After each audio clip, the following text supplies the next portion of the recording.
San Marcos capítulo 11 y versículo 1 en adelante. Dice la palabra de Dios de esta manera.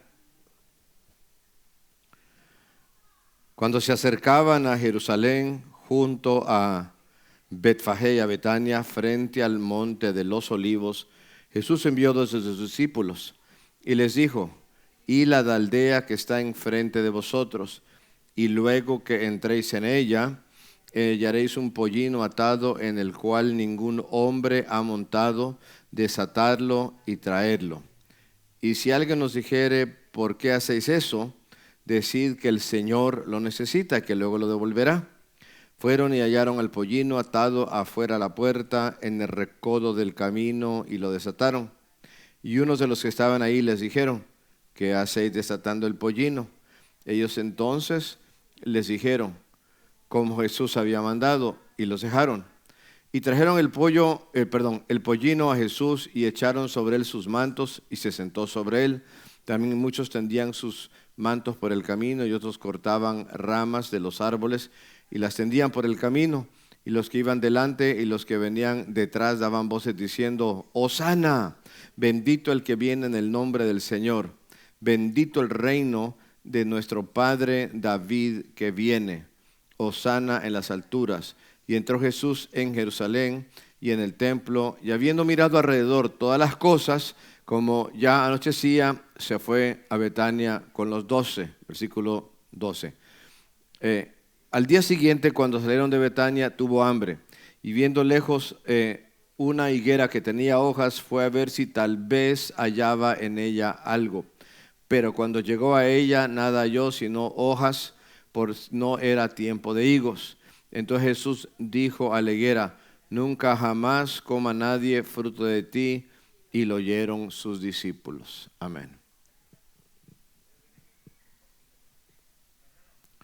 Hace 8 días yo les predicaba acerca del capítulo 10 de San Marcos, y hoy llegamos al capítulo 11, y los discípulos con el Señor van camino a Jerusalén para enfrentarse con los últimos acontecimientos de su última semana ahí, la cual acabarían con su muerte y luego su resurrección. Entonces él venía, y el tema de hoy pues le he puesto: el rey ya viene. ¿Cómo dije? El rey ya viene. En aquel entonces el rey venía porque así habían profetizado los profetas de aquel entonces, y los mismos profetas han profetizado ahora que el rey ya viene otra vez.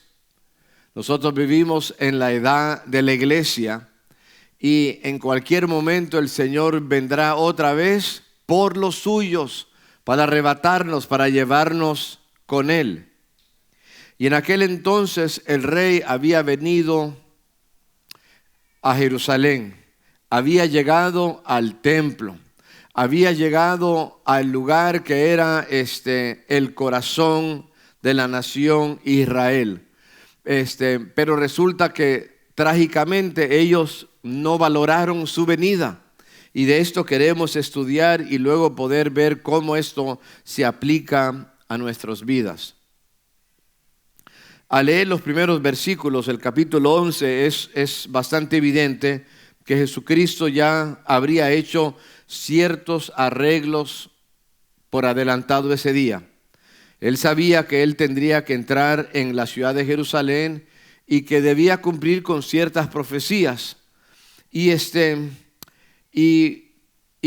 entonces él sabía que él debería entrar montado sobre un pollino. Y que habría pues gente ahí que los haría recibiendo, y para eso necesitaba pues un pollino en que montar. Entonces el Señor pues ya había pues hablado con el dueño de algún pollino, ya había resuelto dónde iba a ir por el pollino, y Jesús, sabiendo esto, pues manda a 2 de sus discípulos para ir por el pollino. El Señor sabía cuál era el día, cuál era la hora que él debía de entrar en Jerusalén. y sabía lo que le esperaría habiendo entrado. Hay un versículo en Zacarías capítulo 9, que es una profecía de este momento que es tan importante y nos va a ayudar nuestro hermano Nico allá a poderlo subir para que usted mire la profecía acerca de la entrada triunfal. Dice Zacarías capítulo 9 y versículo 9, gracias Nico, dice de la siguiente manera: alégrate mucho, hija de Sión, da voces de júbilo, hija de Jerusalén. He aquí tu rey, hablando de Cristo, vendrá a ti justo y salvador, humilde y cabalgando sobre un asno, sobre un pollino, hijo de asna. Entonces Cristo, Él llega a Jerusalén, entra sobre un pollino en cumplimiento a la profecía de Zacarías capítulo 9. Era preciso que se cumpliese y él sabía exactamente qué día esto sucedería. Y le voy a decir que si usted estudia Daniel y capítulo 9 para allá el versículo 23 al 27, usted verá que tendrían que pasar unos 500 años antes para que esto se cumpliera. Sucede que Daniel en ese escrito, en su capítulo 9 de su libro, él describe que un ángel le dice de que Dios había determinado un tiempo concreto para los eventos del futuro. Y entre los eventos del futuro estaba este evento que menciona también Zacarías 9, que él entraría montado sobre un pollino. Permítame explicarle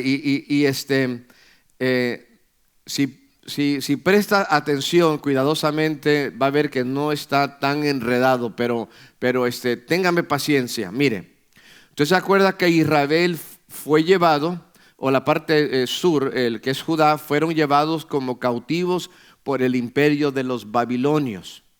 Al paso de algunos años cayó el imperio de Babilonia y surgió un nuevo imperio llamado Persia. Y resulta que había un rey persa llamado Artajerjes. Y él había hecho una declaración, él había emitido un edicto donde decía que las murallas que protegían alrededor de la ciudad de Jerusalén se debían de reconstruir. Esto lo encontramos en Nehemías capítulo 2, si usted lo quiere anotar y luego lo lee. Este rey pagano publicó este edicto sin estar consciente de ello, pero él lo que hizo es que él puso en marcha el reloj de Dios en relación con el pueblo judío. ¿Qué quiero decir con esto? Mire, en Daniel capítulo 9, y no me da tiempo ir para allá, Dios le está diciendo a Daniel que van a pasar 70 semanas para cumplir un montón de profecías que nos llevan al final de los tiempos. Pero son 70 semanas, no de días como lunes, martes, miércoles, etc. Son semanas de años, a modo de que una semana equivale a 7 años. Entonces él dice que tiene que pasar 70 semanas. ¿Cuántos años entonces son? Si usted multiplica 70 por 7, tendrían que pasar 490 años, que sería, hermanos, desde cuando Cristo entrara a Jerusalén, del pasaje, por ejemplo, de Marcos capítulo 11, hermanos, hasta el final de la tribulación. La tribulación para nosotros todavía es un tiempo futuro. Ahora estamos en el tiempo de la iglesia. Cuando la iglesia sea llevada, va a faltar una semana de años, es decir, 7 años más, donde va a haber gran tribulación aquí en la tierra. Entonces va contando el tiempo, pero dice la palabra de Dios que cuando falte una semana, es decir, cuando falte todavía 7 años, como que el reloj de Dios se va a detener. Y lo que va a pasar se va a detener cuando muere bueno, mejor dicho, no cuando muere el príncipe, pero digamos cuando Jesucristo entra, pues, cuando Jesucristo entra aquí a la ciudad. Entonces, a los 490 años, téngame paciencia, si usted le resta 7 años, quedamos en 483 años. Esto se ha estudiado de una manera muy cuidadosa, muy exacta. Entonces, regresemos al rey persa llamado Artajerjes. Él da un edicto que se construyan los muros protectores que están alrededor de la ciudad. Desde ahí empieza a correr el reloj. Pasan 483 años y terminado justo los 483 años, el mero día es cuando Cristo entra a la ciudad de Jerusalén cabalgando sobre un pollino. Son fechas exactas. El decreto de Artajerjes fue un 28 de marzo del año 445 antes de Cristo. Y el día que Cristo entró montado en un pollino fue, hermanos, un 6 de abril del año 32 después de Cristo. Ese día Él entró sobre un pollino exactamente 483 años. Esto es lo que profetizó Daniel en el capítulo 9. Usted revíselo en su casa, del 23 en adelante. Se estaban cumpliendo, por lo tanto, las profecías de Daniel en cuanto al tiempo exacto, la profecía de Zacarías en cuanto al pollino sobre el cual venía Jesucristo entrando. Y Jesucristo viene bajando por las laderas del monte de los olivos. Viene montando sobre un pollino, el cual nadie lo había montado anteriormente. Vuelvo a decir, cumpliendo las predicciones hechas por Zacarías y Daniel. Ahora, este evento se registra en los 3 evangelios sinópticos. ¿Cuáles son? Mateo, Marcos y Lucas, que son bastante similares en cuanto al orden de los eventos. Y los 3 dicen que eran un animal sobre el cual no había montado nunca nadie, un pollino joven. Y le digo de que yo he tenido pocas veces la oportunidad de montar en algún caballo. Alguna vez me monté en todos domesticados, ¿verdad? Todos amansados. Una vez me monté en uno que, aunque estaba pues amansado, pero era bastante independiente y era difícil como controlarlo, ¿verdad? Pero quiero pensar que más que uno que está aquí quizás ha amansado un caballo, algún animal, se ha tenido que montar y ese animal lo quiere tirar, pero viene Cristo con su paz y con su autoridad, se sienta sobre este caballo y el caballo tranquilo, porque del Señor que venía montado, aleluya. Entonces Jesucristo viene montado, Él ha hecho arreglos necesarios, sabiendo el día, sabiendo el hora, cuando Él tenía que entrar. Pero también, hermanos, la Biblia nos habla de cuál va a ser la reacción de la gente cuando Él va a estar entrando. Si usted mira del versículo 7 al 10, estamos en Marcos 11, versículo 7 al 10, y ya lo vimos, pero vale la pena volverlo a ver.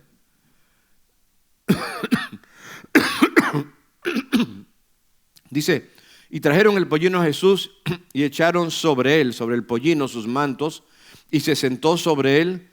También muchos ponían mantos por el camino, cortaban ramas de los árboles, las tendían por el camino, y los que iban delante, que venían de atrás, daban voces, decían, Hosana, bendito el que viene en el nombre del Señor. Esto también, hermanos, era un cumplimiento del libro de los Salmos, el capítulo 118. Vamos para allá, vamos al Salmo 118. Gracias, Nico. Salmo 118. Dice la palabra de Dios. de esta manera, en el versículo 22. Hablando de Cristo, dice, la piedra que desecharon los edificadores, todos los líderes religiosos, lo desecharon. Ha venido a ser la cabeza del ángulo, ha venido a ser como quien dice la piedra principal. 23. De parte de Jehová es esto, es decir, Dios permitió que esto pasara, que lo desecharan. Y es cosa maravillosa a nuestros ojos, porque por el rechazo de Él es que nosotros encontramos ahora sí perdón y salvación. Este es el día que hizo Jehová, nos gozaremos y alegraremos en Él. Oh Jehová, sálvanos ahora, te ruego, Jehová, que nos hagas prosperar ahora. 26. Bendito el que viene en el nombre de Jehová. Desde la casa de Jehová os bendecimos. Estas fueron precisamente las palabras que gritaban las gentes al pasar Jesús por las calles. Bendito el que viene en el nombre de Jehová. Esto habla acerca de la persona de Jesucristo.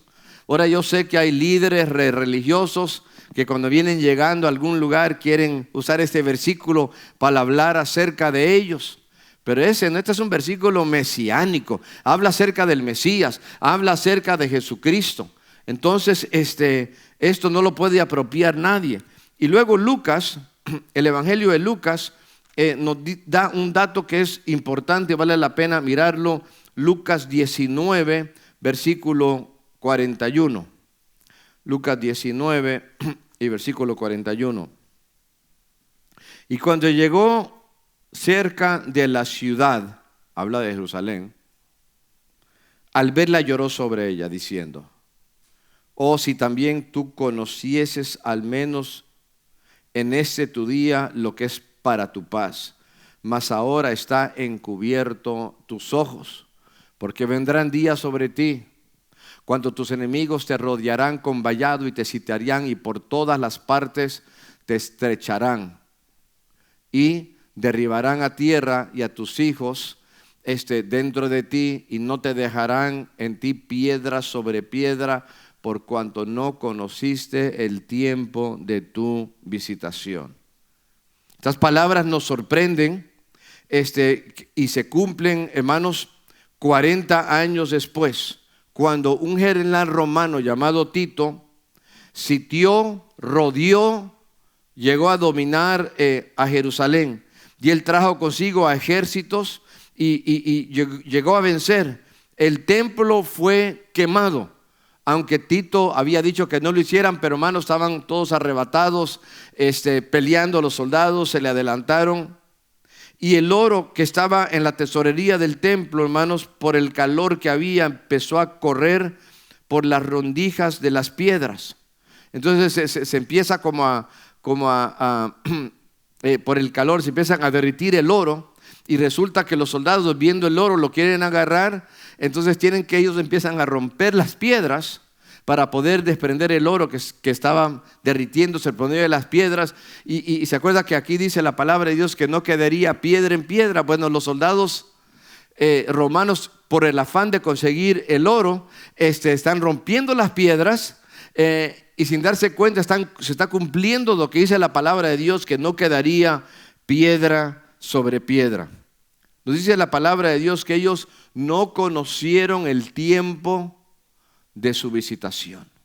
Dios visitaba a su pueblo, pero ellos no le hicieron caso. Cristo está diciendo: si tan siquiera conocieras el tiempo de tu visitación. Hermanos, es una de las porciones más trágicas o frases más trágicas que hay en la Biblia, porque Dios había mandado invitaciones a este gran acontecimiento hace casi 500 años. Digamos, Él les había dicho por medio del profeta, por medio de Daniel, por medio de Zacarías, que Él vendría. ¿Cómo vendría? Sobre un asna. ¿Cuándo vendría? En 483 años. Hermanos, era una invitación clara, pero nadie en la ciudad se daba cuenta de quién era Jesús, con la excepción de los que a la entrada, hermanos, le daban gloria. Y esa gente que le daba gloria ahí no era gente de Jerusalén, sino que era gente que eran de Galilea, que es una provincia al norte de Israel. Es el lugar donde Cristo hizo la mayoría de su ministerio, donde Él creció, no donde nació, pero donde Él creció. Y esa gente que llegaron a ver su ministerio, ver sus señales, ellos son los que habían descendido hacia el sur, a Jerusalén. ¿Por qué habían ido? Porque se estaba celebrando una fiesta importante en Israel llamada la Pascua. La Pascua, el acontecimiento, cuando se hacía memoria cuando salieron los hebreos de Egipto. Entonces andaban por ahí en esa celebración, pero la gente de ahí, la gente de Jerusalén, hermanos, no le hizo caso. Entonces él dice la palabra de Dios, estamos de nuevo en el libro de Marcos y en el capítulo 11. Él recibe alabanza de los galileos que están en Jerusalén. Le dicen: bendito el que viene en el nombre del Señor, hosana en las alturas. Y entonces entra a Jerusalén, versículo 11, ¿y dónde va? Entró al templo. ¿Qué hizo? Habiendo mirado alrededor todas las cosas, como ya anochecía, se fue a Betania con los 12. Él llegó al templo allá en Jerusalén, hermanos, a ese lugar que representaba la adoración del pueblo a un Dios vivo. Aquel lugar, hermanos, donde latía el corazón de Jerusalén. Parece que no es muy significativo lo que hizo, pero él fue como una visita de inspección, inspeccionando el corazón de la nación, entrando al templo, al pulso mismo de la ciudad. ¿Y qué es lo que él vio? Él vio puro amor al dinero, pura mercantilismo, compra, venta, los cambistas que cambiaban el dinero que la gente traía a un dinero especial. Eran monedas del templo, solamente con eso podían comprar, y tenían que comprar un animal ahí para hacer su sacrificio. No podían traer un animal de afuera. Entonces los que estaban ahí era puro negocio, porque inflaban los precios de los animales. Y aparte, hermanos, en el cambio de la moneda, hermanos, también, hermanos, se aprovechaban y hacían cometían fraude. Cristo está viendo toda esta corrupción, la explotación, la injusticia, el orgullo, la altivez de los líderes, la hipocresía de toda la gente que estaba ahí. Entonces él vio que era una ceremonia religiosa vacía, y en ese momento salió, se fue a Betania. Se acuerda que tenía amigos ahí, pues usted puede pensar en Lázaro y sus hermanas, María y Marta. Él va para allá. Y a veces, hermanos, Dios también en nuestras vidas, seguido, digamos, siempre nos está observando. Donde quiera que estamos, ahí está Dios.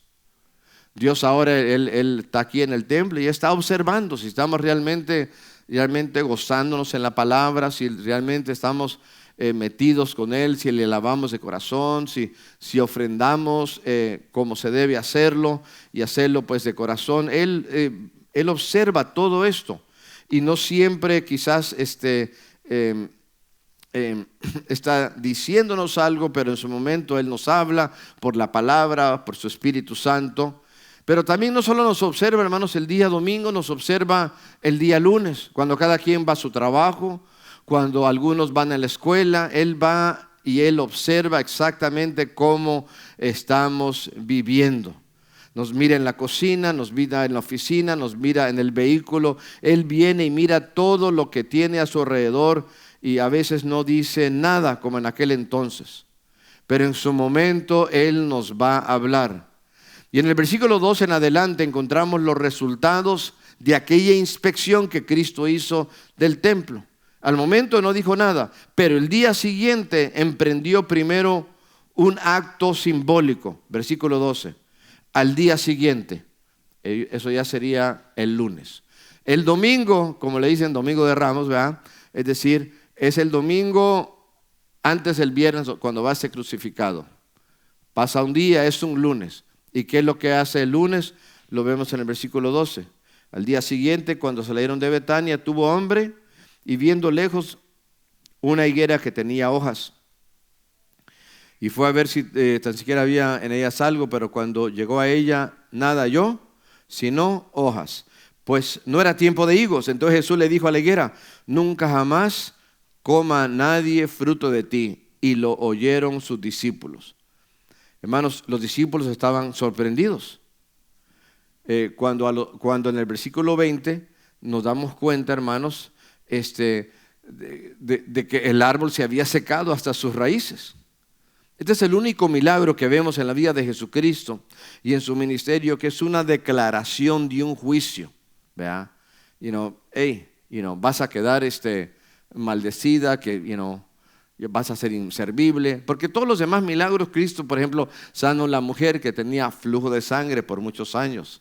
Sana en el capítulo 10 al ciego Bartimeo, que no había podido ver durante su vida, ahora puede ver. Y todos los milagros como que están restaurando, está sanando. Y ahora, hermanos, hace un milagro donde que es más como de condenación. Nunca jamás coma nadie fruto de ti. Hermanos, no era que tanto porque Cristo tanta hambre que tuviera se enojó porque ni un bocado le tocó. No era tanto eso, estaba haciendo un acto simbólico donde se estaba, hermanos, enjuiciando y condenando al pueblo de Israel. Porque este pueblo de Israel, hermanos, realmente es representado por esta higuera. Esta higuera tenía hoja. Y la hoja lo que anuncia es que hay fruto. Entonces se acerca la gente para comer, se acercó y no había fruto. Israel es esta higuera, hermanos, que tiene hoja, es decir, tiene sacerdotes, tiene sacrificio, tienes levitas, tiene un templo. ¿Y qué templo? Era un templazo, hermanos, todo sobrecubierto de oro. Es decir, tenía una organización increíble. Tenía pura hoja, hermanos, pero en su esencia, hermanos, no había nada, no había fruto espiritual. Realmente la gente no buscaba de Dios, los líderes eran corruptos, desde el primero hasta el último eran pocos. Por ejemplo, Zacarías sería una excepción, el papá de Juan el Bautista, pero la gran mayoría, digamos, todo estaba mal. La higuera representa a Israel. Ahora alguien dirá, wow, pero híjole, que nadie coma jamás fruto de ti y todavía pues que no era temporada de hígados, ¿por qué lo maldice? Por no tener higos, si no era aún su tiempo. Hermanos, yo no sé mucho de higos y de higueras, pero me puse a investigar un poco y lo que yo encontré era lo siguiente, lo que yo aprendí, de que una higuera, primero pues salen las hojas y al mismo tiempo salen unos higos, pero que son higos que no se comen nada más, ahí están, pero como que son amargos, que no sirven para nada, pero después de un tiempo salen otros higos que son ahora sí más grandes, que sí se pueden comer, ¿verdad? Entonces, antes de que salgan los higos buenos que sí se comen, salen los higos primerizos, los que no se comen. Y cuando él llegó ahí y vio la hoja, no había ni los higos primerizos. Es decir, si no habían primerizos, no iban a haber higos de los que se comen después. Es decir, este árbol ya estaba estéril, por así decirlo.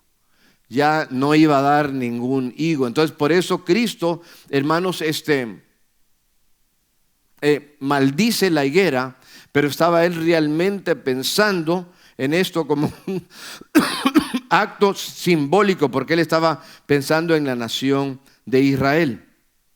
Lo maldice y el día siguiente, en el versículo 20, dice entonces, dice, y pasando por la mañana vieron que la higuera se había secado desde la raíz. Y así estaba la nación de Israel. Desde la raíz hasta arriba, hasta la corona, todo estaba mal.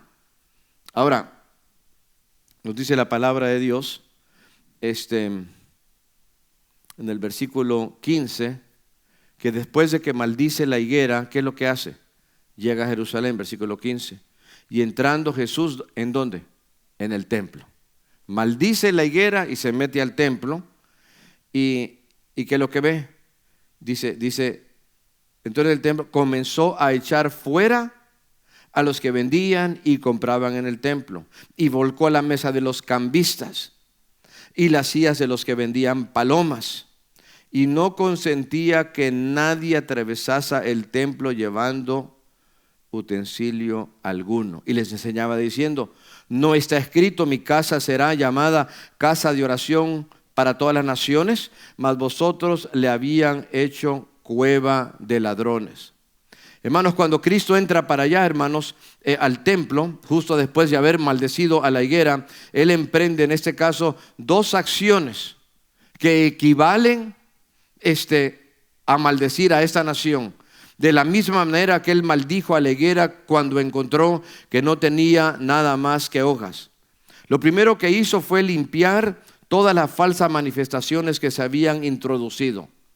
Ahí estaban, hermanos, los que cambiaban la moneda de cualquier país que vivieran, aun si fuera moneda nacional. Esa no sirve aquí, eso necesitan cambiarlo a una moneda que era exactamente del templo, y les daban unos cambios terribles.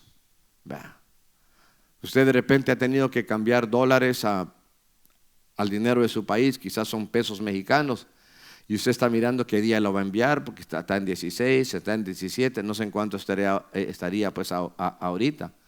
Pero imagínese, de repente le dijeran: no, ¿sabes qué? Vas a mandar dólares, pero ¿sabes qué? Nomás te vamos a dar 10 pesos. ¿Qué pasó, hermano? Si hay gente que vive de esto, estoy enviando a ayudar a la familia, a los padres, a los abuelitos, a algún ser querido. Y así, hermanos, los estafaban, y solo ellos tenían esta moneda especial que solamente se usaba en el templo. ¿Y para qué se usaba? Para comprar los animales para hacer los sacrificios. Y como dije al principio, hermanos, pues mire, yo traje esta ovejita ahí de mi manada, allá de lo mío. No, tienes que comprar de los nuestros, ¿verdad? Y de repente, digamos, podían dar quizás el doble del precio de lo que sería normal para un animal. ¿Y quién les va a decir nada? Y si no, pues no se podía hacer sacrificio. Y sin sacrificio por los pecados, entonces ¿cómo acercarnos a Dios? Es decir, los explotaban y los manipulaban. Y Cristo, hermanos, no le gustó esto. Entonces vuelca las mesas, no dejaba ya que ni vendieran ni que compraran. Hermanos, Él estaba como deteniendo esto, porque ya no era, hermanos, devoción a Dios, era más que nada un negocio personal de los líderes, y así era. Pero también, hermanos, hizo otra cosa. Dice en el versículo que ya leí, versículo 16, que no consentía que nadie atravesara el templo llevando utensilio alguno. Hermanos, en el templo ofrecían sacrificios, habían diferentes utensilios. Utensilios, por ejemplo, para cortar los animales en pedazos y luego después, hermanos, eran ofrecidos en holocaustos. Habían otros que serían como para ir pues, llevando lo que se había cocido, digamos, de un lugar para otro. Todo eso Cristo dice que no, ya no los dejó, Él los detuvo. Si usted lee los libros de la Biblia, Levítico y Números, se dará cuenta, hermanos, que Dios había instituido una serie de rituales en el templo que hacían preciso que los sacerdotes llevaran cosas en el templo de un lugar al otro. Y Cristo está diciendo ya no, porque lo están haciendo mal y no lo están haciendo para Dios, están haciendo nada más puro fraude con la gente. Entonces, hermanos, Cristo los detiene. Él llega como el rey autorizado a la nación de Israel, diciéndoles, hermanos, que Él rechazaba la adoración de la gente y se negaba a reconocer, hermanos, que lo que ellos hacían tuviera valor alguno. Hermanos, de aquí en adelante, hermanos, ya no volvieron a hacer sacrificios a Dios, porque el pueblo estaba, hermanos, ya bajo la maldición, porque Cristo había maldecido a la higuera, lo cual representaba a la nación, porque lo único que había eran hojas. Se veían a la distancia bien bonito. ¿Se acuerda que hablaban del templo que les construyó Herodes? No, hombre, repleto, todo recubierto de oro. Nada que vamos a usar sobras, no. Todo era de lo mejor. Pero no había fruto. ¿Y de qué sirve tener hojas y fruto? ¿De qué sirve para un cristiano, digamos, tener hojas? Digamos, decir soy cristiano, tener, no sé, la mejor Biblia de estudio, ser un miembro, todavía estar activo en esto y aquello, si el corazón de uno está lejos de Dios.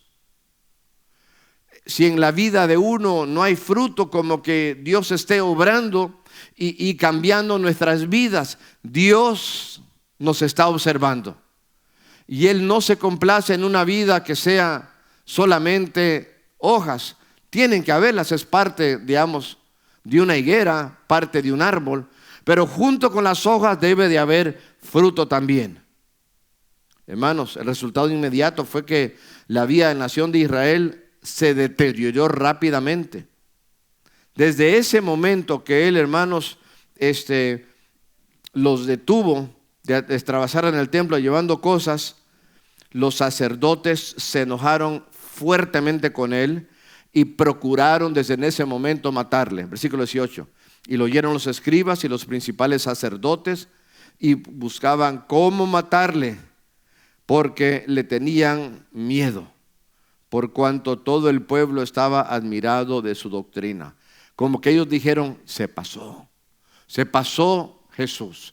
Se pasó que todavía entró al templo, volcó las mesas con las monedas de los cambistas, sacó los animales, se pasó. Ahora sí lo vamos a matar.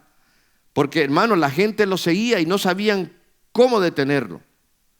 Israel había llegado a un punto, hermanos, sin retorno. Habían llegado a un momento en sus vidas que ya se habían pasado los límites, ya se habían volado la barda. Fue sin duda, hermanos, lo que hizo Jesús, el impedir que ellos siguieran adorando a su manera en el templo, lo que causó su muerte a los pocos días ese viernes. Los escribas y fariseos ya no estaban dispuestos a soportar nada de lo que Jesús hiciera a partir de ese momento. Esto selló su muerte y selló el destino de ellos también. El rey había venido y primero no lo alabaron ellos, lo rechazaron, solo los galileos dijeron bendito el que viene en el nombre del Señor.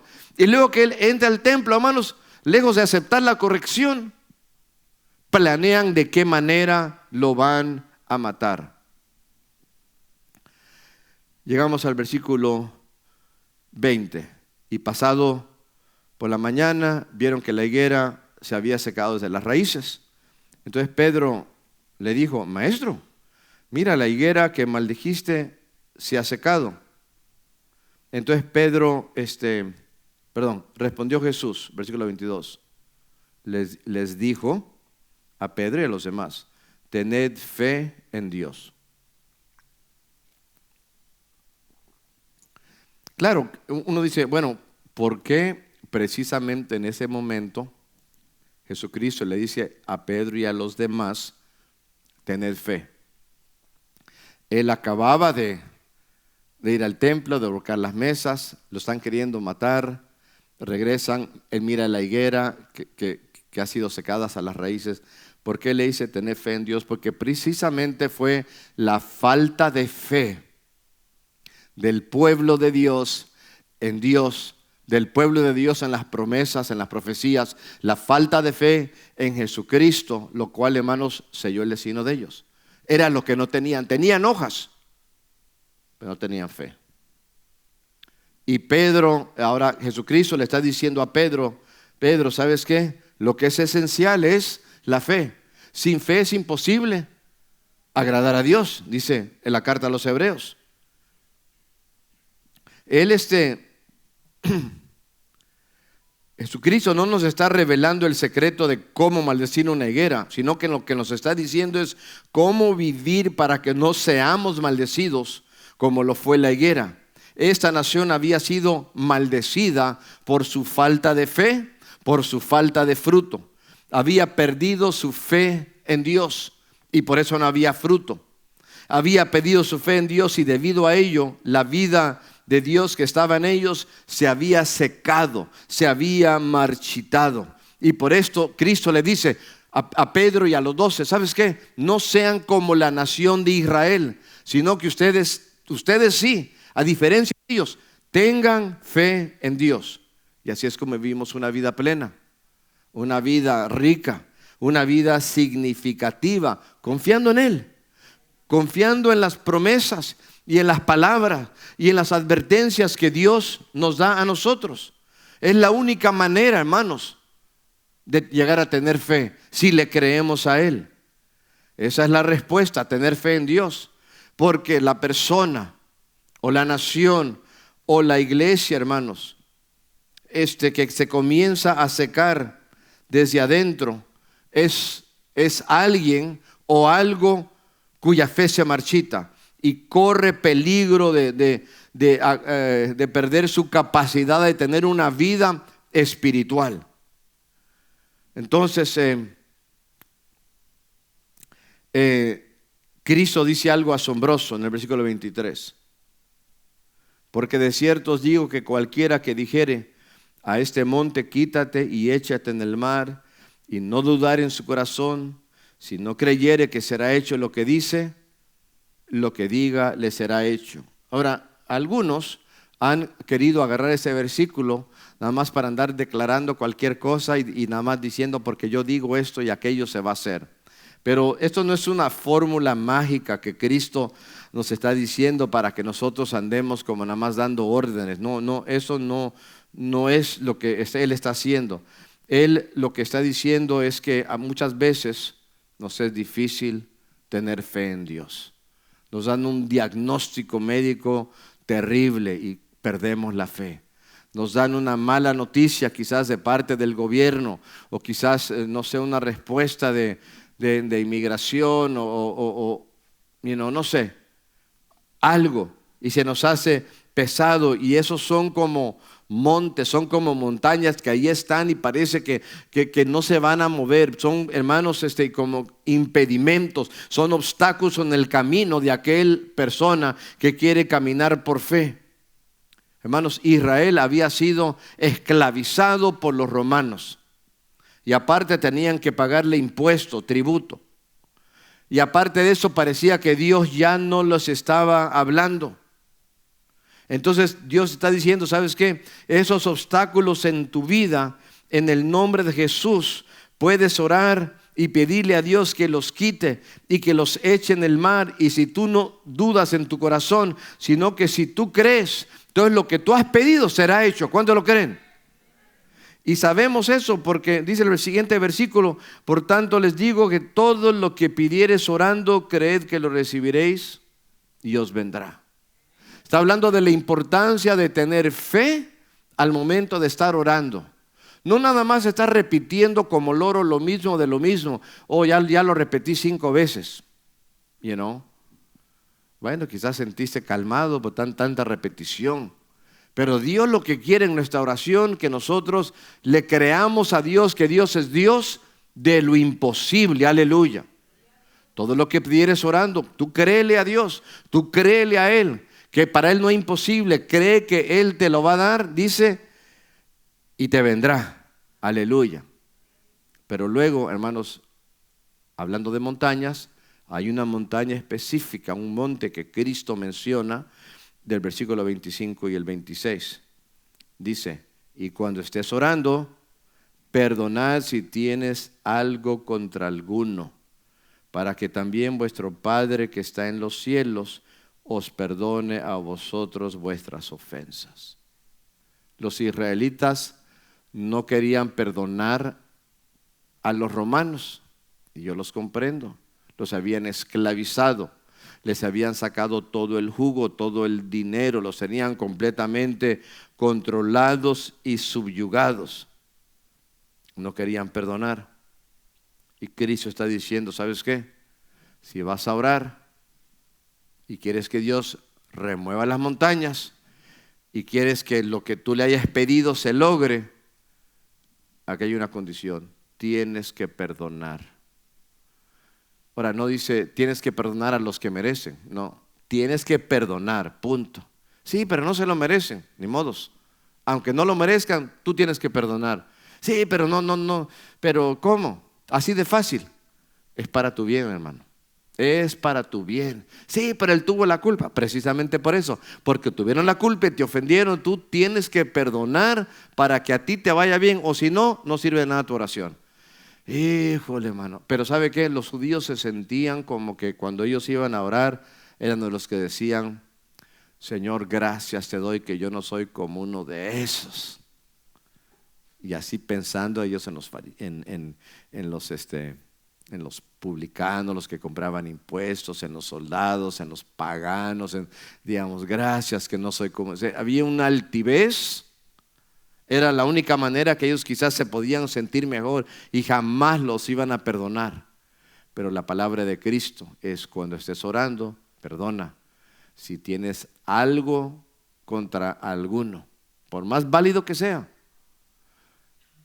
para que también vuestro Padre que está en los cielos os perdone a vosotros vuestras ofensas. ¿Cuántos quieren el perdón del Padre? Y por su gracia lo hemos recibido. Pero si uno no perdona, hermanos, tampoco hay perdón para nosotros. Esa es la gran montaña que en el nombre de Jesús debemos nosotros de desechar. Que Dios nos ayude, porque el Rey ya viene. El Rey viene, aleluya. Y Él, hermanos, desde ya nos está inspeccionando. Está mirando la hoja, pero aparte de la hoja está mirando a ver si hay fruto, si hay cambio. Si nosotros realmente creemos y tenemos fe. Y si tenemos fe, Él escuchará nuestra oración, siempre y cuando nosotros perdonemos. Pero Él es el Rey. Y el Rey ya viene, aleluya. Mire, hermano, todo lo que está pasando.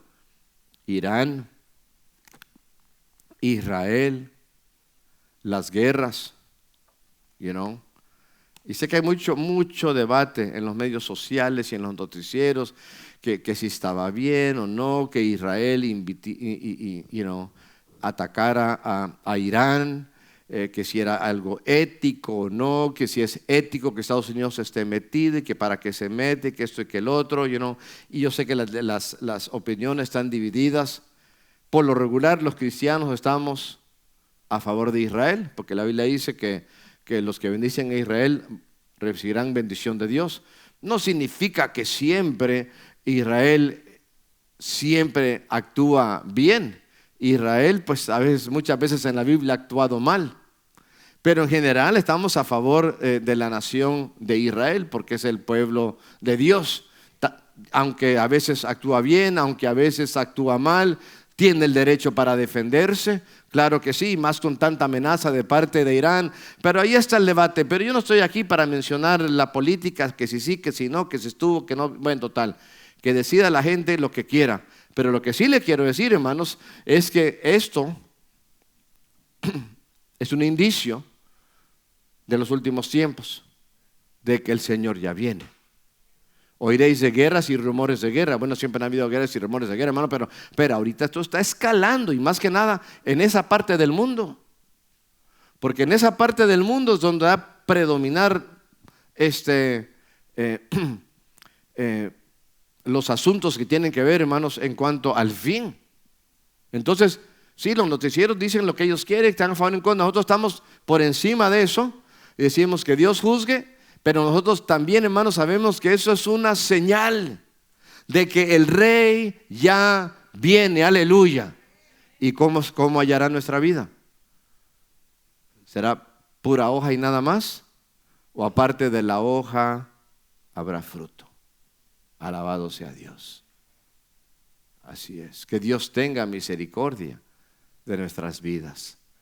No lo digo para introducir duda, usted es salvo, gloria sea a Dios, pero lo digo igual para que nos examinemos, como dice Pablo a su carta a los Corintios, para ver si estamos en la fe, para ver qué fruto hay en nuestra vida. Quizás estás aquí y nunca has recibido a Cristo, y Cristo te quiere perdonar. Por eso Él murió en la cruz, por tus pecados y los míos. Él está aquí, Él te quiere perdonar. Recíbelo hoy, el Rey ya viene. Y hermano, ¿tú cómo estás, hermano? No, pero yo fulano, yo amo a Dios, pero a este cuate que está a mi derecha o a mi izquierda, a este no lo perdono porque lo tengo ahí metido en una jaula ahí que no, y le echo llave y la llave lo tiro a la profundidad del mar ahí de Michigan Lake, ¿verdad? No lo suelto porque no lo suelto. ¿Estás mal? El Rey ya viene. El Rey ya viene, aleluya. Vamos a orar. Señor amado, gracias. Gracias porque tenemos la certeza que así como Cristo vino una primera vez para pagar por el pecado de nosotros, para perdonarnos, Cristo vendrá otra vez. El Señor viene otra vez. ¿Cómo está tu vida? ¿Cómo está tu vida? ¿Cómo está tu fe? El Señor está aquí. Él te invita a que te acerques, a que le busques, a que le ames. El justo vivirá por fe, dice Habacuc capítulo 2. Gracias Dios amado, gracias Dios. Porque somos salvos por gracia, por medio de la fe, y esto no es de nosotros, es por la fe. Pero Señor, sabemos que por la fe también se da fruto. Aleluya. Nos presentamos delante de ti, te damos gloria. Si Dios ha hablado a tu vida, te invito, acércate al altar. Te damos la gloria, aleluya. En esta hora, si tú